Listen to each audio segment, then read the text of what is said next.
Habari na karibu mtazamaji wa Tugenda TV katika mwendelezo wa matukio mbali yanayotokea nje na ndani ya Tanzania. Kubwa hii leo kutokea huko mkoani Morogoro, mwanamke mmoja aliyefahamika kwa jina la Lilian Dastan Manga mwenye umri wa miaka 27, mkazi wa kijiji cha Changarawe, kata Masanze, wilaya ya Kilosa, mkoani Morogoro, ambaye aliripotiwa kupotea miezi miwili iliyopita. Mwili wake umekutwa umefukiwa ndani ya nyumba. Baba wa marehemu Dastan Albano Manga ameeleza huzuni kubwa iliyoikumba familia yake baada ya kumtafuta binti yao kwa muda mrefu bila mafanikio. Mnamo tarehe 12 binti huyo alipotea katika mazingira yasiyoeleweka. Katika kufuatilia, ilionekana yupo na kijana mmoja aishie POD, lakini ilipofika mwezi wa 12 ilionekana huyo binti na huyo kijana hawaonekani katika nyumba walikuwa wakiishi. Tuliendelea kumtafuta na tulituma kwenye WhatsApp, watu mbalimbali waliendelea kumtafuta lakini hakuweza kupatikana. Ilipofika siku ya Jumapili tukapokea taarifa kuna mwili umezikwa katika nyumba hapo Kipela.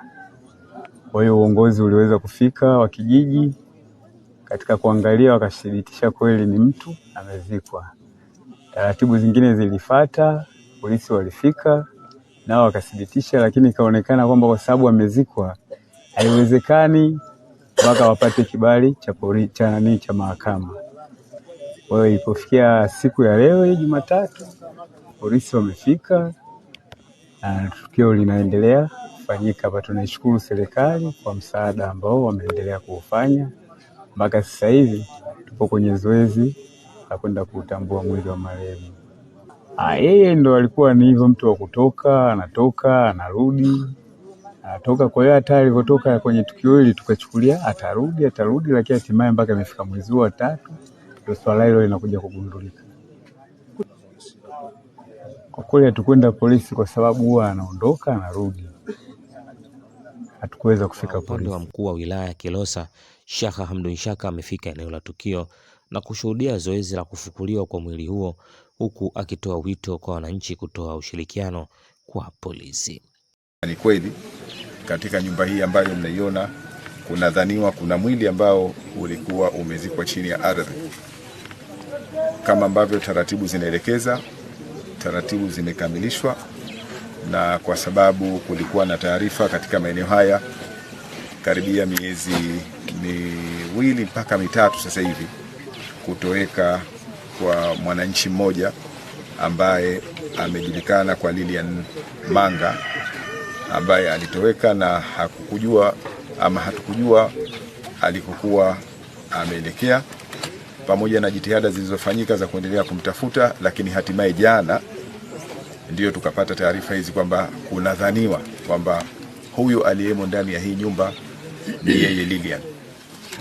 Na leo asubuhi, bahati nzuri, baada ya kukamilisha taratibu zote za kisheria, vyombo vyetu vya ulinzi na usalama kwa kushirikiana na wataalamu wetu wa afya pamoja na taasisi nyingine wamefanikiwa kufukua mwili huo, na tumejiridhisha kabisa ni ndugu yetu Lilian ambaye anakisiwa kuwa na miaka 27, na mara ya mwisho kuonekana ilikuwa ni tarehe 11 mwezi wa 12 2025.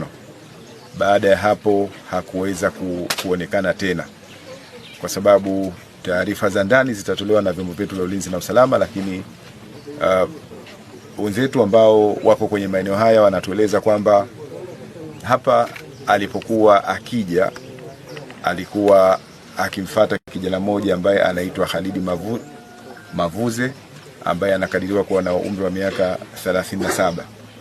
Huyo kijana naye kutokea wakati huo hakupata kuonekana tena katika maeneo haya. Tukio kama hili ni la pili sasa kutokea, mwanamke kuuawa na kuzikwa chini ya ardhi ndani ya nyumba ambayo anaishi. Niendelee kutoa wito kwa wananchi wa wilaya ya Kilosa, lakini na jamii kwa ujumla, kwamba nadhani ifike wakati matukio haya ya kikatili, ukatili huu wa kijinsia ambao umeendelea kufanyika, sawa, yawezekana tunakosana, yawezekana tunatofautiana, yawezekana kuna pahala mambo haendi vizuri, lakini huku tunakofikia ni mbali sana. Maumivu na machungu ambayo tunaiachia jamii, lakini pia sio jambo jema ama sio alama nzuri ambayo tunaiacha kwenye jamii. Leo hii tunashuhudia tena tukio la pili la ndugu yetu huyu Lilian, ukiachilia lile ambalo lilitokea kule Kimamba, lakini tukio jingine hili la leo la ndugu yetu Lilian naye akiwa ameuawa kikatili. Tuwe na uvumilivu, hususan vijana, tuwe na uvumilivu pale ambapo tunatofautiana, basi zitumike njia za busara kuliko kuingia kwenye changamoto kama hizi ambazo tunazishuhudia leo. Uongozi wa wilaya hii ya Kilosa tunalaani vikali tukio hili la kinyama kabisa, tukio ambalo linasikitisha, tukio ambalo ukiangalia wananchi walioko hapa limemgusa kila mmoja kwa namna yake, tukio ambalo linaacha machungu makubwa, kwa sababu Lili ameacha watoto wawili wadogo ambao wanahitaji sasa matunzo pasi na kuwa na mama ambaye ndiye mwangalizi wa karibu.